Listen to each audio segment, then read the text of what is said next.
The Alabama sun crested over the rolling hills as Marcus Thompson stepped onto his front porch, coffee mug steaming in the crisp morning air. At 42, his broad shoulders still carried the discipline of his military years, though now they bore the weight of seed bags instead of tactical gear. His weathered hands, scarred from both combat and cultivation, wrapped around the ceramic handle as he surveyed his 100-acre farm. Rows of soybeans stretched toward the horizon, their green leaves catching the golden light. Corn stalks stood at attention in perfect formation, reminding Marcus of his old unit's morning lineup. He smiled at the memory. These days his only commanding officer was the Alabama soil beneath his boots. "Morning, ladies," he called to his chickens as they scattered across the yard, pecking at scattered grain. The rooster, a proud red bird Marcus had named Colonel, strutted past with military precision. Even his livestock seemed to follow some invisible code of conduct. Marcus descended the porch steps, his movements fluid and purposeful. 20 years in the Navy SEALs had trained his body to move with economy and grace, but farming had taught him patience. Each step across his property was measured, deliberate. He checked the irrigation system with the same attention to detail he once used to inspect weapons. Water pressure, optimal. Soil moisture, perfect. Everything running like clockwork. The Thompson family had owned this land for 3 generations. His grandfather had bought these acres in 1952, when such opportunities for black farmers were rare as hen's teeth. His father had expanded the operation, adding the chicken coops and the small cattle pasture.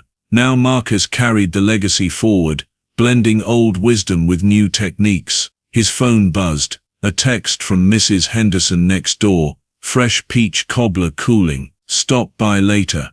The elderly white woman had become like family since Marcus returned from service. She remembered his grandfather, respected his father, and treated Marcus like the son she never had. Not everyone in Millerville shared her sentiment, but the good folks outnumbered the bad. Marcus tucked the phone away and headed toward the barn. Today would bring the usual tasks, checking the equipment, feeding the cattle, inspecting the crops for signs of pest damage. Simple work. Honest work. The kind that let a man sleep soundly at night, knowing he had contributed something meaningful to the world. He had no idea that by sunset, everything would change. The rumble of engines shattered the morning peace at exactly 10:15. Marcus looked up from repairing a fence post to see 3 pickup trucks kicking up dust clouds as they roared down his gravel driveway. His military instincts kicked in immediately. Wrong vehicles, wrong time. Wrong energy. 6 men climbed out, their movements aggressive and coordinated. Marcus recognized the leader instantly. Jake Sullivan, a local troublemaker with a Confederate flag tattoo crawling up his neck. Behind him stood his usual crew of misfits, each one carrying the swagger of someone looking for trouble. Well, if it ain't the war hero," Jake called out, his voice dripping with mock respect. "Heard you been doing real well for yourself out here." Marcus set down his hammer and straightened to his full height. 6'2" of calm authority. "Morning, Jake. What brings you to my property?" "Your property." Jake laughed, a harsh sound that made the chickens scatter. "See, that's where we got ourselves a problem. This here land belongs to real Americans, not some." He used a word that hit Marcus like a physical blow, the same slur his grandfather had endured decades earlier.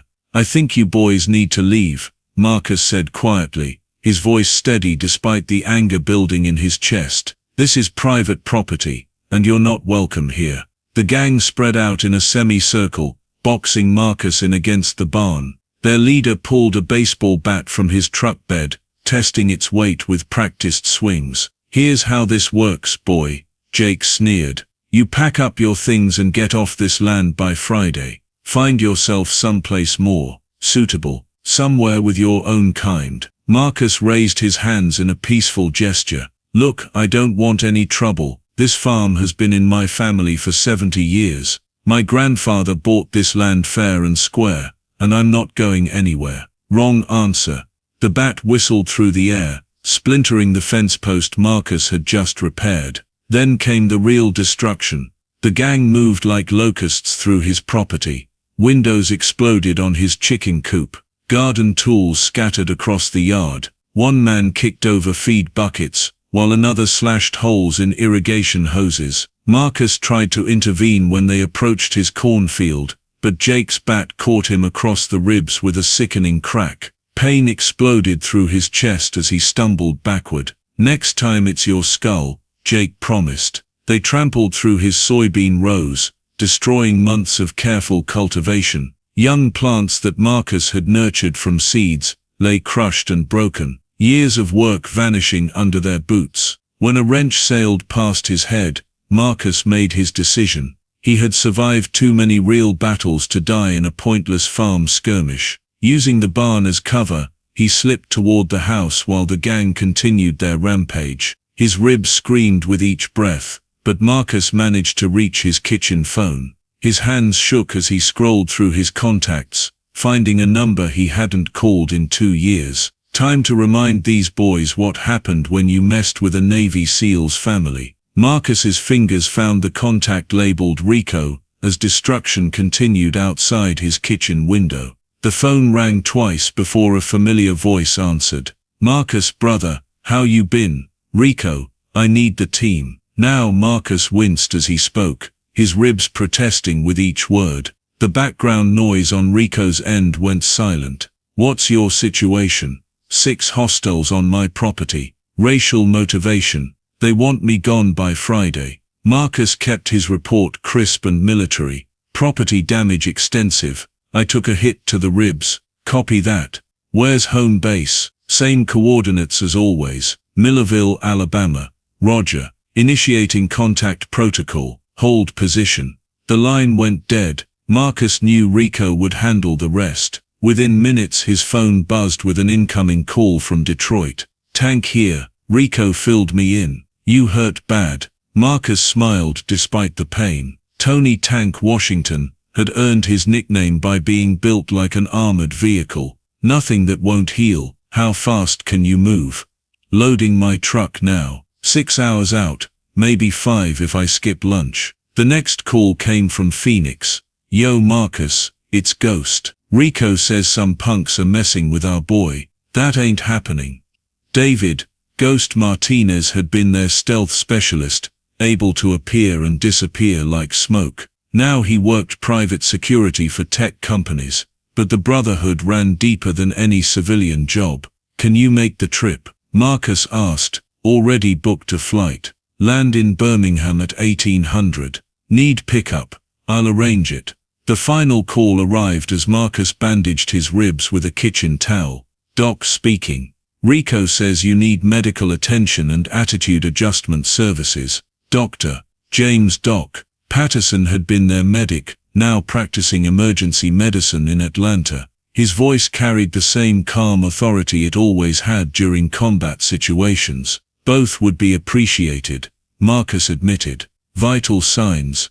Possible cracked rib. Nothing life-threatening. More concerned about property damage and future threats." "Understood. Leaving the hospital now. Tell my patients they'll have to save themselves tonight." By noon Marcus had received confirmation texts from all 4 teammates. Rico driving down from Nashville with tactical supplies. Tank bringing heavy lifting capability from Detroit. Ghost flying in with surveillance equipment. Doc arriving with medical gear and legal knowledge. 20 years of Brotherhood condensed into 4 phone calls and absolute loyalty. Marcus looked out at his destroyed property and felt something he hadn't experienced since his grandfather's funeral. He wasn't alone. Help was coming, and Jake Sullivan had no idea what he'd just awakened. The Brotherhood was real. The Brotherhood was coming, and the Brotherhood never left a man behind. By 1800 hours, Marcus's kitchen had transformed into a tactical operations center. Rico spread topographical maps across the dining table, while Tank inventoried equipment from his duffel bags. Ghost connected his laptop to Marcus's Wi-Fi, fingers flying across the keyboard. Doc finished wrapping Marcus's ribs with proper medical tape. "Damage assessment complete," Rico announced, consulting his notepad. "Destroyed irrigation system, chicken coop windows, approximately 2 acres of crops. Estimated repair cost $15,000. Tank whistled low. These boys meant business. Intel update. Ghost called from his laptop. Jake Sullivan, age 34, unemployed. 3 arrests for assault, 2 for destruction of property. Associates with known white supremacist groups. His crew operates out of an abandoned warehouse on Route 9. Doc looked up from his medical kit. Any weapons? Baseball bats confirmed. Possibly more at their base. Ghost pulled up satellite images on his screen. The warehouse sits on 12 acres, single-access road. No security cameras visible. Marcus leaned over the map, pointing to a red circle Rico had drawn. They'll expect me to either run or call local police. They won't expect professional intervention. Rules of engagement? Tank asked, checking the straps on his tactical vest. Minimum force necessary, Marcus replied. We're not starting a war, we're ending one. Rico nodded approvingly. Intimidation and documentation. Make them understand the consequences of their actions without creating martyrs. Ghost spun his laptop around, showing them thermal imaging of the warehouse. 6 heat signatures confirmed. 2 vehicles outside. No indication of advanced security measures. Doc packed his medical supplies. If anyone gets hurt, theirs or ours, I'm ready. But let's keep this clean. Tank hefted a coil of zip tie restraints. Non-lethal takedown gear ready. These boys are about to learn what happens when you mess with family. Marcus looked around at his brothers, feeling strength return to his battered body. 4 hours ago, he'd faced 6 attackers alone. Now he had backup from men who'd fought alongside him in places most people couldn't pronounce. Gentlemen, Marcus said, his voice carrying the authority of their shared service. Let's remind some people about respect. The team synchronized their watches. Operation Payback would commence at 2100 hours. 2100 hours arrived, with a moonless Alabama sky. The abandoned warehouse sat like a dark cancer against the rural landscape. Yellow light spilling from cracked windows. Music thumped from inside, mixing with raucous laughter and the clink of beer bottles. Ghost materialized beside Marcus in the tree line. His movement so silent that even trained ears missed his approach. Perimeter secured. 6 targets confirmed inside. 2 more playing cards on the loading dock. Rico's voice crackled through their earpieces. Tank, you're on the north entrance. Doc, cover the vehicle. Ghost, disable their power in 30 seconds. Marcus and I take point through the main door. Copy all, came the synchronized responses. The warehouse plunged into darkness exactly on schedule. Shouts erupted from inside, as Ghost's expertise with electrical systems paid dividends. Emergency lighting flickered on, casting eerie shadows through the cavernous space. Marcus and Rico moved through the main entrance like smoke, their footsteps masked by the confusion inside. The gang had converted the warehouse into a makeshift clubhouse, complete with stolen road signs, Confederate flags, and enough alcohol to stock a bar. Jake Sullivan stood in the center, waving a flashlight wildly. What the hell happened to the lights? Probably just a blown fuse, one of his men answered. That's when Tank made his entrance. The north door exploded inward as 250 pounds of concentrated muscle filled the doorway. Tank's silhouette, backlit by emergency lighting, resembled something from their worst nightmares. Evening ladies, Tank's deep voice boomed across the warehouse. The gang scrambled for weapons, but 20 years of tactical training had taught the SEALs to control chaos, not react to it. Marcus stepped from the shadows behind Jake, his presence announced by a gentle tap on the man's shoulder. Jake spun around, baseball bat raised, only to find his weapon plucked from his hands with surgical precision. Marcus's training in close-quarters combat made the disarmament look effortless. "Remember me?" Marcus asked quietly. 2 gang members rushed Tank simultaneously, thinking size meant slow. They learned otherwise when Tank's massive hands caught both men by their shirt collars, lifting them off their feet like misbehaving children. He set them down gently but firmly against the wall, their fight evaporating under his calm authority. Ghost emerged from the electrical room, moving between shadows with supernatural grace. One moment the warehouse seemed empty of threats. The next moment 2 more gang members found themselves face down on the concrete floor, their hands zip-tied behind their backs, wondering how they'd gotten there. "This ain't legal," Jake shouted, backing toward the loading dock. "You can't just break into private property." Rico stepped into view, his movement controlled and purposeful. "Like you broke into Marcus's property this morning." The remaining gang members made their break for the loading dock, only to discover Doc waiting calmly, beside their pickup trucks, medical bag in one hand, tire iron in the other. His presence communicated a simple message, going nowhere. "Gentlemen, please return inside," Doc said with professional politeness. "We have business to discuss." Within 10 minutes, all 6 gang members sat in a circle on the warehouse floor, hands secured but unharmed. The SEALs maintained a respectful distance, their positioning strategic but non-threatening. Marcus stepped forward, his voice carrying across the silent space. "This morning you destroyed my property and threatened my life. You used words that should have died with your grandfather's generation." Jake started to respond, but Tank's subtle movement in his peripheral vision encouraged silence. "Here's what happens next," Marcus continued. "You're going to repair the damage you caused. Every broken window, every destroyed plant, every dollar of equipment you destroyed. You're going to do it with your own hands and your own money." Rico activated a digital recorder.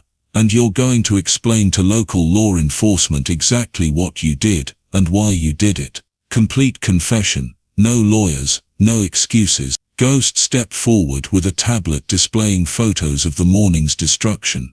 "We have documentation of everything. Property damage, assault, hate crimes, enough to put you away for years." The warehouse fell silent except for the hum of emergency lighting, and the sound of 6 men realizing their world had changed forever. The Millerville County Sheriff's Department arrived at dawn, summoned by an anonymous tip about suspicious activity at the warehouse. They found 6 men sitting quietly in a circle, hands zip-tied, with a neatly written confession signed by each one. The letter detailed their attack on Marcus Thompson's farm, complete with racial motivations and property damage estimates. Sheriff Patricia Williams, a no-nonsense woman in her 50s, read the confession twice before shaking her head. "Well, I'll be damned. Most thorough police work I've seen, and I didn't do any of it." Jake Sullivan and his crew faced charges, ranging from assault to hate crimes to criminal trespassing.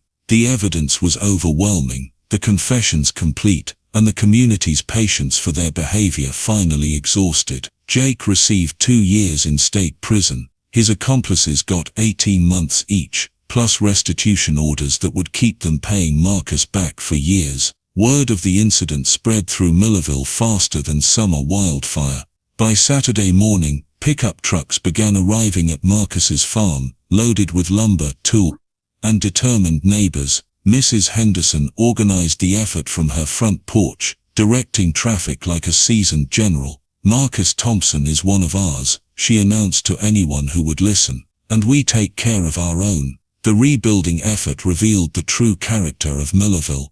Black and white neighbors worked side by side, replacing broken windows and repairing irrigation lines. The Methodist Church brought lunch. The Baptist congregation provided cold drinks. Even the local hardware store donated materials at cost. Rico, Tank, Ghost and Doc stayed for the weekend, their tactical skills translating surprisingly well to construction work. Tank's strength made lifting heavy timbers look effortless. Ghost's precision proved perfect for electrical repairs. Doc's steady hands excelled at delicate carpentry work. Rico coordinated the entire operation with military efficiency. On Sunday evening, as the last nail was hammered into the new chicken coop, Marcus stood on his porch, surveying the restored property. The farm looked better than it had in years. New irrigation pipes gleamed in the fading sunlight. Fresh paint brightened the barn wall. Even Colonel the Rooster seemed to strut with renewed pride. "Looks like you got yourself a pretty good support network here," Rico observed, joining Marcus on the porch steps. Marcus nodded, watching his neighbors pack up their tools and head home. 20 years ago, I thought family meant blood relatives. 10 years ago, I thought it meant my military unit. Today I learned it means everyone who shows up when you need them most. Doc emerged from the house, medical bag in hand. Ribs are healing nicely. You'll be back to full strength in 2 weeks. Tank appeared around the corner of the barn, wiping grease from his hands. Tractors running like new. Oil changed, filters cleaned, belts tightened. Ghost materialized beside them, his laptop case slung over his shoulder. Security system installed. Motion sensors, cameras, direct line to the sheriff's office. Nobody's sneaking up on you again. Marcus looked at his 4 brothers, then at the neighbors still lingering in his yard, reluctant to end the weekend's fellowship. The attack had been intended to drive him away, to make him feel isolated and vulnerable. Instead, it had revealed the strength of communities united by decency and justice. Mrs. Henderson climbed the porch steps, carrying a covered dish that smelled like heaven. Chicken and dumplings for dinner, she announced. And tomorrow morning, we start planting those replacement crops. As the sun set over the restored Thompson farm, Marcus felt something he hadn't experienced since his grandfather's time. Absolute certainty that this land, this community, this life was exactly where he belonged. Justice had prevailed, not through violence, but through unity. Hope had triumphed not through vengeance, but through the simple act of neighbors, helping neighbors. The Brotherhood had answered his call, but the community had embraced his cause. Both would remain long after the headlines faded. 1 year later, the Thompson farm buzzed with activity that would have made Marcus's grandfather beam with pride. 3 young farmers clustered around Marcus as he demonstrated proper soil testing techniques, their notebooks filled with careful observations. "Remember," Marcus explained, kneeling beside a healthy soybean plant, "the soil tells you everything you need to know. You just have to listen." Sarah Chen, fresh out of agricultural college, raised her hand. "What about pest management, without heavy chemicals?" "Natural predators," Marcus replied, pointing to a ladybug on a nearby leaf. "Every problem has a solution, if you work with nature, instead of against it." The sound of approaching vehicles interrupted the lesson. Rico's pickup truck led a small convoy down the driveway, followed by Tank's modified SUV, and Doc's sedan. Ghost had flown in that morning, his quarterly visit coinciding with the farm's anniversary celebration. "Class dismissed for today," Marcus announced with a grin. "Study those soil samples, and we'll discuss results tomorrow." The young farmers dispersed as the SEAL Brotherhood assembled on the porch. This had become their ritual, quarterly visits to check on Marcus, maintain their bonds, and remind the community that some friendships transcended distance and time. Mrs. Henderson emerged from the kitchen, carrying enough food to feed a platoon. The community gathering had grown from a simple anniversary acknowledgement into Millerville's most anticipated annual event. Tables groaned under the weight of covered dishes. Children played games between the crop rows. Adults shared stories and laughter that echoed across the peaceful. Sheriff Williams approached Marcus during the celebration, her expression thoughtful. "You know, we haven't had a single hate crime reported in this county since last year's incident. Word travels fast around these parts." Marcus nodded, watching his neighbors enjoy the fruits of collective labor. Sometimes people just need to see that justice isn't about revenge, it's about communities standing together. As twilight painted the Alabama sky in shades of gold and purple, Marcus stood surrounded by 3 generations of fellowship.